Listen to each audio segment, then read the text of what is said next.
सुप्रभात बच्चों। आज मैं आपको कक्षा 4 की पाठ्यपुस्तक हिंदी साहित्य से पाठ 7 जिसका शीर्षक है मोर भारत का राष्ट्रीय पक्षी के विषय में पढ़ाने जा रही हूँ। बच्चों, हम इसमें मोर के बारे में, जो बहुत ही खूबसूरत पक्षी है जिसके लिए उसे राष्ट्रीय पक्षी होने का गौरव प्राप्त हुआ है, के विषय में जानकारी प्राप्त करेंगे। तो चलिए शुरू करते हैं। पाठ 7 मोर भारत का राष्ट्रीय पक्षी। बच्चों, आज हम इस पाठ में मोर के बारे में पढ़ेंगे जिसे भारत का राष्ट्रीय पक्षी होने का गौरव प्राप्त हुआ है। तो चलिए देखते हैं कैसे और क्यों। पक्षी प्रकृति के जीवंत बहुमूल्य उपहार हैं जो इसकी सुंदरता में चार चांद लगाते हैं। ऐसा ही बेहद खूबसूरत पक्षी है मोर।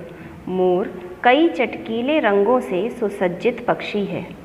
दक्षिणी और दक्षिणी पूर्वी एशिया में इसकी अनेक प्रजातियां पाई जाती हैं, परंतु इसकी सबसे सुंदर प्रजाति नीला मोर ही है जो भारत में बहुतायत में पाई जाती है।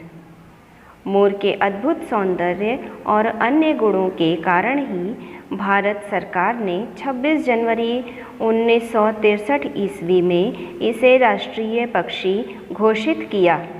नीला मोर भारत के साथ साथ म्यांमार तथा श्रीलंका का भी राष्ट्रीय पक्षी है। तो बच्चों देखिए, इस अनुच्छेद में आपको क्या बताया गया यहाँ पर कि यहाँ देखिए पक्षी क्या होते हैं। बर्ड आप इंग्लिश में बोलते हैं ना पक्षियों को, तो वही जो पक्षी होते हैं वो क्या होते हैं, हमारे प्रकृति के बहुत ही बहुमूल्य उपहार हैं जो हमारी प्रकृति की सुंदरता में चार चांद लगा देते हैं। आपने देखा होगा ना पैरट को, फिर उसके बाद पिजन को, आपने कबूतर देखा होगा और ये क्या कहते हैं तोता देखा होगा।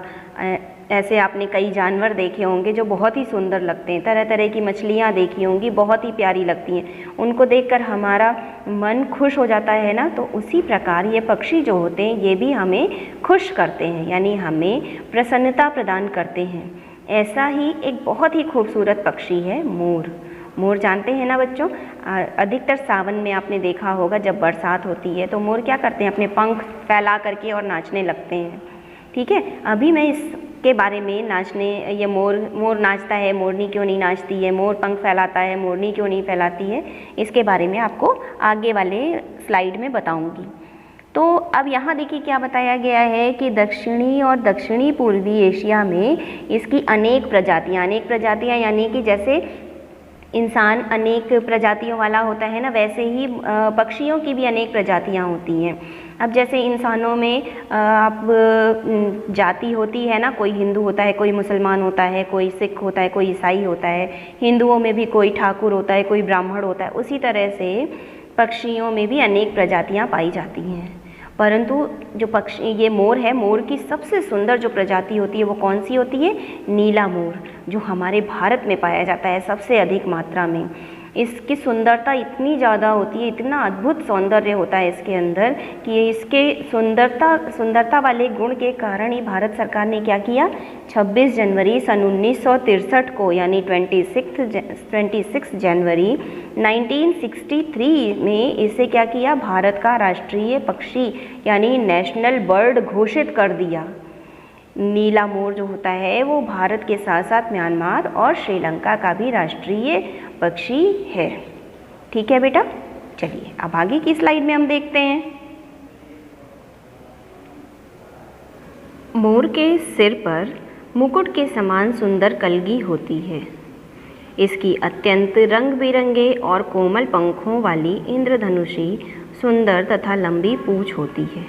देखिए बच्चों, यहाँ पर बताया गया कि मोर जो होता है वो क्या करता है, उसके सिर पर जो है भगवान ने उसे सुंदर सी कलगी दी है।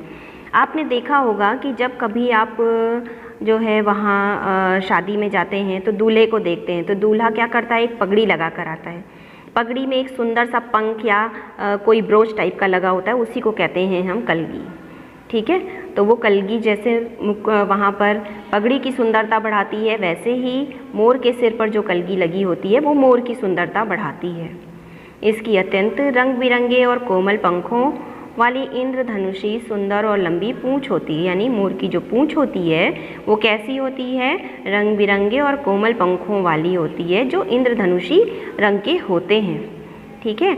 इसके नीले, हरे और सुनहरे रंग के हथेली के आकार के पंखों पर चंद्राकार निशान होते हैं। यानी इसके नीले, हरे, सुनहरे रंग के हथेली के आकार के पंखों पर, यानी पंखों पर इसके नीले, हरे और सुनहरे रंग के निशान होते हैं चंद्राकार में, यानी चांद के आकार में। मोर की आँखों के ऊपर और नीचे एक सफ़ेद रंग की पट्टी होती है बच्चों, जो मोर की सुंदरता को बहुत बढ़ा देती है। इसकी नीली, चमकीली और लंबी गर्दन इसकी सुंदरता को और भी बढ़ा देती है। अब देखिए यहाँ पे गर्दन की तारीफ़ की गई है कि मोर की गर्दन कैसी होती है? नीली, चमकीली, लंबी होती है, जो मोर की सुंदरता को और ज़्यादा बढ़ा देती है। वर्षा ऋतु में काले घने बादलों को देखकर जब यह अपने मोहक पंखों को अर्धचंद्राकार में फैलाकर नृत्य करता है तो ऐसा, अब आगे मैं स्लाइड में बताऊंगी इसके बारे में। देखिए वर्षा ऋतु में क्या होता है, जब मोर बहुत ज़्यादा प्रसन्न हो जाता है तो वो अपने बिल्कुल पंखों को फैला करके पूरी तरह से अर्धचंद्राकार, यानी आधे चांद के आकार में पंखों को फैला देता है। यानी 180 डिग्री का एक एंगल बना करके वो डांस करता है, नृत्य करता है, नाचता है खूब खुश होकर के। कब? जब वर्षा ऋतु में काले घने बादल देखता है तब। तो चलिए अब आगे पढ़ते हैं। ऐसा लगता है मानो इसने हीरो जड़ी पोशाक धारण कर रखी हो, इसीलिए इसे पक्षियों का राजा कहा जाता है। मादा मोर के पंख इतने लंबे और सुंदर नहीं होते। देखिए अब तक यहाँ मोर की तारीफ़ की गई थी, अब मादा मोर के बारे में बताया जा रहा है, यानी फीमेल पीकॉक के बारे में अब उसकी विशेषता बताई जा रही है। सबसे पहले यहाँ मोर का देख लीजिए कि जब वर्षा ऋतु में मोर देखता है काले घने बादलों को तो वो अपने पंखों को फैला करके नाचने लगता है। तो उस समय ऐसा प्रतीत होता है बच्चों कि जैसे उसने हीरो जड़ी, यानी कि डायमंड लगी हुई पोशाक धारण कर ली हो, कपड़े पहन लिए हों, तभी तो इसे पक्षियों का राजा मोर कहा जाता है ना, पक्षियों का राजा कहा जाता है। ठीक है। और मादा मोर क्या होती है, इसके पंख इतने लंबे नहीं होते हैं, ठीक है, और सुंदर भी नहीं होते हैं। इसकी गर्दन कैसी होती है, नीले और हरे रंग की होती है। बाकी सारा शरीर इसका हल्का भूरा रंग का होता है। किसका? जो मादा मोर होती है उसका। मोर बहुत ही शांत और शर्मीला पक्षी है। देखिए अब यहाँ इसके व्यवहार के बारे में बताया गया कि कैसा व्यवहार है इसका, शांत और शर्मीला है। ठीक है। अब फिर उसके बाद इसका स्वभाव कैसा है, शांत और शर्मीला है। अब मोर क्या करता है, समूह बना करके रहता है। अक्सर मोर बड़े बड़े पेड़ों की ऊंची डाल पर और या फिर जंगलों की ऊंची चट्टानों पर अपना बसेरा बनाते हैं। इंसानों से दूर रहना इनको पसंद है, कभी भी ये पास इंसानों के साथ नहीं रहना चाहते हैं। क्यों? क्योंकि ये बहुत ही शांत प्रिय होते हैं, शांति प्रिय होते हैं ना। किंतु कभी कभी भोजन की तलाश में अब भूख लगेगी तो इनको इंसानी बस्तियों में आना पड़ता है। इंसानी बस्तियों तक ले आती है किसकी? भोजन की तलाश। ठीक है। मोर को गर्मी और प्यास दोनों बहुत सताती है। मोर को गर्मी भी बहुत लगती है और प्यास भी बहुत लगती है। अब देखिए जब प्यास लगेगी, गर्मी लगेगी तो मोर कहाँ जाएंगे? तालाब के किनारे, झील के किनारे, नदी के किनारे। तो यहाँ देखिए क्या बताया गया, इसीलिए तालाब, झील या नदी के किनारे के हरे भरे क्षेत्रों में रहना इन्हें अच्छा लगता है। किनको? मोरों को। ये पेड़ों की डाली पर खड़े खड़े ही सो जाते हैं। ठीक है बच्चों, दो ही ऐसे, एक पक्षी मोर और दूसरा घोड़ा, ये दो ऐसे जानवर और पक्षी हैं जो क्या करते हैं, खड़े खड़े सोते हैं। इंसान भी लेट कर सोते हैं, कई पक्षी भी बैठ के सोते हैं, लेकिन ये दो कैसे होते हैं, जो खड़े होकर सो जाते हैं। ठीक है बच्चों, चलिए अब आगे बढ़ते हैं। मोर अक्सर घनी झाड़ियों के बीच पत्तियों और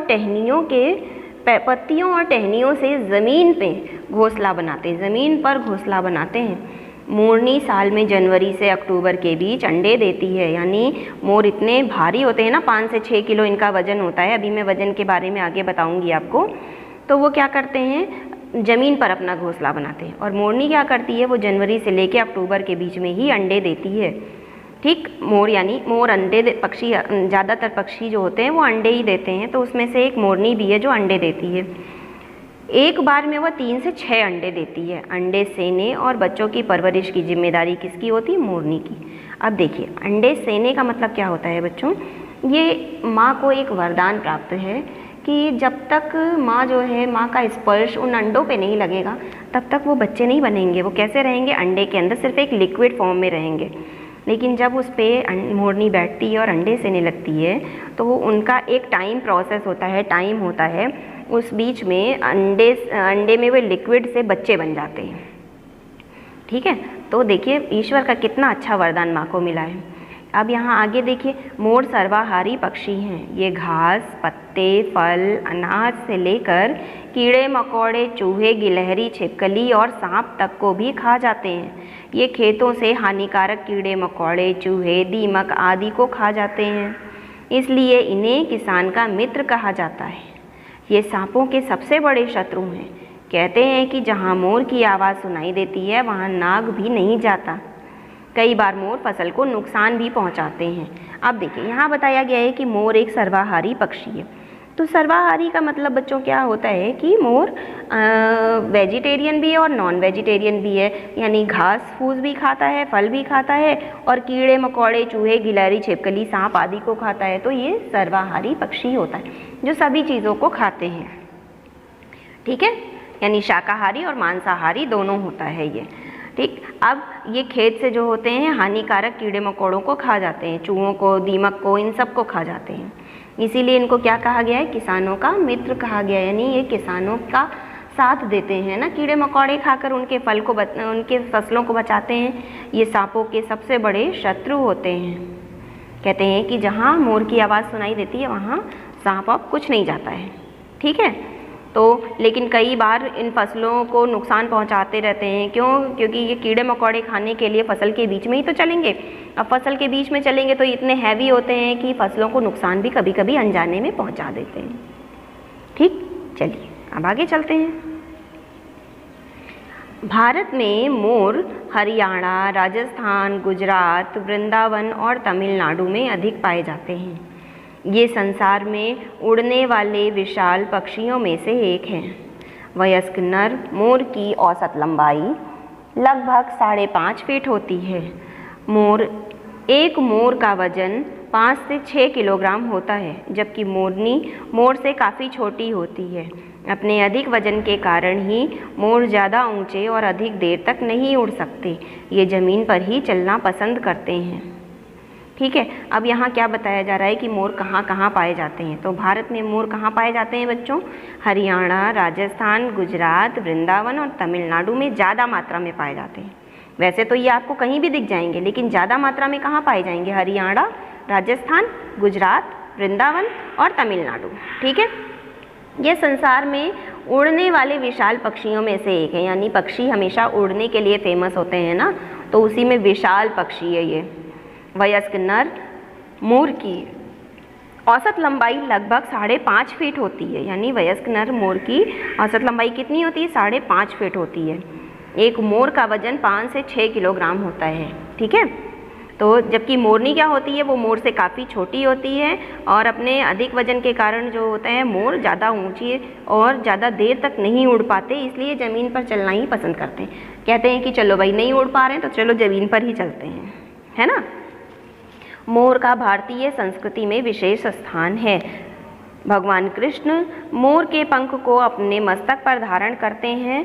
मोर को भगवान कार्तिकेय दक्षिण भारत में मुरुगन, यानी अब यहाँ देखिए कि भारतीय संस्कृति यानी हमारे भारत के कल्चर में जो है मोर का सबसे महत्वपूर्ण स्थान है। यहाँ तक कि भगवान कृष्ण जो हैं वो भी मोर के पंख को अपने बांसुरी पर, अपने सिर के ऊपर धारण करते हैं। ठीक है, तो मोर को भगवान कार्तिकेय यानी दक्षिण भारत में भगवान कार्तिकेय को क्या कहा गया है?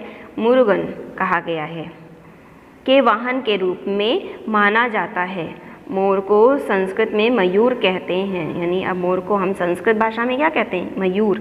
जब आप क्लास 5th में पहुंच जाएंगे तब आपको मयूर के बारे में पढ़ाया जाएगा संस्कृत में। बौद्ध दर्शन में मोर ज्ञान का प्रतिनिधित्व करता है। मोर का रूपांकन वस्त्रों, सिक्कों, भारतीय मंदिर स्थापत्य तथा वास्तुकला में व्यापक रूप से हुआ है। मोर पंख का प्रयोग कई रस्मों और अलंकरणों में किया जाता है। अब यहाँ देखिए क्या बताया गया कि भगवान कार्तिकेय का वाहन ही मोर है ना, मयूर, यानी वो उसे अपना वाहन के रूप में प्रयोग करते हैं। जैसे लक्ष्मी माता का वाहन उल्लू है, उसी तरह से जैसे गणेश जी का वाहन चूहा है, उसी तरह से कार्तिकेय जी का वाहन क्या है, मोर है, जिसे संस्कृत भाषा में मयूर कहते हैं। बौद्ध दर्शन यानी गौतम बुद्ध को जो मानते हैं उनमें मोर क्या करता है, ज्ञान का प्रतिनिधित्व करता है, यानी वो ज्ञान का प्रतीक बताया गया है। मोर का रूपांकन वस्त्रों, सिक्कों, भारतीय संस्कृति, स्थापत्य या वास्तुकला में व्यापक रूप से हुआ है। यानी कभी कभी आपने देखा होगा ना कि मोर पंख का डिज़ाइन जो है साड़ियों में, सूट में, बच्चों की शर्ट में, यहाँ तक कि जो हम लोग घर बनवाते हैं या फिर कोई लकड़ी की वो नक्काशी होती है तो उसमें भी मोर का ये चित्रण होता है ना, मोर के पंख का डिज़ाइन बनता है, बड़ा ही प्यारा लगता है। कभी कभी बच्चे स्कूल में रंगोली बनाते हैं या फिर मेहंदी लगाई जाती है, उसमें भी मोर के पंखों की डिज़ाइन बनाई जाती है। ठीक है, तो ये बहुत ही व्यापक रूप में इसका जो है यूज़ किया जाता है, प्रयोग किया जाता है। इसके पंखों को नकारात्मक ऊर्जा को समाप्त करने और सकारात्मक ऊर्जा को उत्पन्न करने वाला माना जाता है। अब नकारात्मक ऊर्जा मतलब नेगेटिव एनर्जी और सकारात्मक ऊर्जा का मतलब होता है बच्चों पॉजिटिव एनर्जी। इन दोनों का प्रतीक माना गया है। ठीक है, नकारात्मक ऊर्जा को ये ख़त्म करता है और सकारात्मक ऊर्जा को ये लाता है, बढ़ाता है। यानी कहा गया है कि अगर इसे मोर के पंखों को घर में रखा जाए तो नेगेटिव एनर्जी हमारे घर से दूर चली जाएगी और पॉजिटिव एनर्जी हमारे घर में आने लगेगी। इसीलिए घरों और पुस्तकों में इन्हें रखना शुभ माना जाता है। ठीक है, तो मुग़ल बादशाह शाहजहाँ के सिंहासन तख्ते ताऊस, यानी मुग़ल बादशाह शाहजहाँ कौन है, जिन्होंने ताजमहल बनवाया था। ठीक है, तो उनका एक सिंहासन था जिसका नाम था तख्ते ताऊस, में दोनों ओर मोरों की नक्काशी की गई है। यानी कि उस समय भी मोरों का प्रचलन कितना ज़्यादा था कि मोर की नक्काशी यानी मोर के पंखों की, मोर की डिज़ाइन जो है वो उस तख्ते ताऊस में भी की गई है। ईसाई धर्म में भी मोर और मोर पंख का महत्वपूर्ण स्थान है। प्राचीन काल में मोर पंखों का प्रयोग कलम के रूप में किया जाता था। यानी मोर पंख क्या होते थे, पेन बनाई जाती थी। वो जो उसका वाइट वाला पार्ट, सफ़ेद वाला जो भाग होता है उसको छील करके नुकीला बनाया जाता था, फिर दवात और कलम के रूप में उसे प्रयोग किया जाता था। यानी वो नुकीला जो होता था हिस्सा वो हमारे कलम का रूप ले लेता था और इंक, अब स्याही जिसे कहते थे पुराने ज़माने में, तो स्याही क्या होती थी, वो शीशी रहती थी, उसमें इंक डाली जाती थी, उसमें वो मोर के पंख की बनी हुई कलम को डुबोया जाता था, फिर लिखा जाता था। ठीक है, तो एक पेन के रूप में भी, अब तो पेन आर्टिफिशियल आने लगी हैं, यानी कि बनी बनाई आने लगी हैं। पहले लोग मेहनत करते थे, बनाते थे खुद से, फिर लिखते थे और बहुत ही प्यारा लिखते थे। ठीक है, तो अब यहाँ पर देखिए कि स्याही में डुबोकर इसी से लेखन कार्य किया जाता था। मैंने आपको बताया ना, स्याही में डुबोते थे फिर लिखने का कार्य करते थे। ठीक, चलिए आगे देखते हैं। मोर के प्राणों को अनेक खतरे हैं। कीटनाशक लगे बीज, मांस के लिए अवैध शिकार, पंखों की मांग, कुत्तों या बड़े बड़े शिकारी पक्षियों द्वारा शिकार आदि से इनकी जान को खतरा रहता है। अब देखिए यहाँ मोर की जान को किन किन चीज़ों से खतरा रहता है ये भी देखिए। इतना सुंदर पक्षी होने के बावजूद भी बच्चों इसको क्या होता है कि कीटनाशक लगे बीज, जैसे किसान ने कीटनाशक लगे बीज बोए और वो जो है अगर मोर ने खा लिए तो क्या होते हैं कि उनको उनकी जान पर बनाती है। कभी कभी उनकी तबीयत ख़राब हो जाती है, बीमार रहने लगते हैं और मर जाते हैं। मांस के लिए अवैध शिकार, कई जगहों पे मोर का मांस खाया जाता है। कितनी गलत बात है ना, हमारा राष्ट्रीय पक्षी होने के बावजूद भी उसका मांस खाया जाता है। ठीक है, उसके लिए उसका अवैध शिकार किया था। अवैध का मतलब होता है गैर कानूनी, यानी कि उसका शिकार करना पूरी तरह से मना है, लेकिन तब भी लोग करते हैं चोरी छुपे। पंखों की मांग, अब मोर के पंखों की मांग है, तो अगर मोर अपने पंख नहीं झाड़ता है तो क्या करता है, लोग उसे लेकर के आते हैं, मारते हैं और पंख निकाल देते हैं उसके।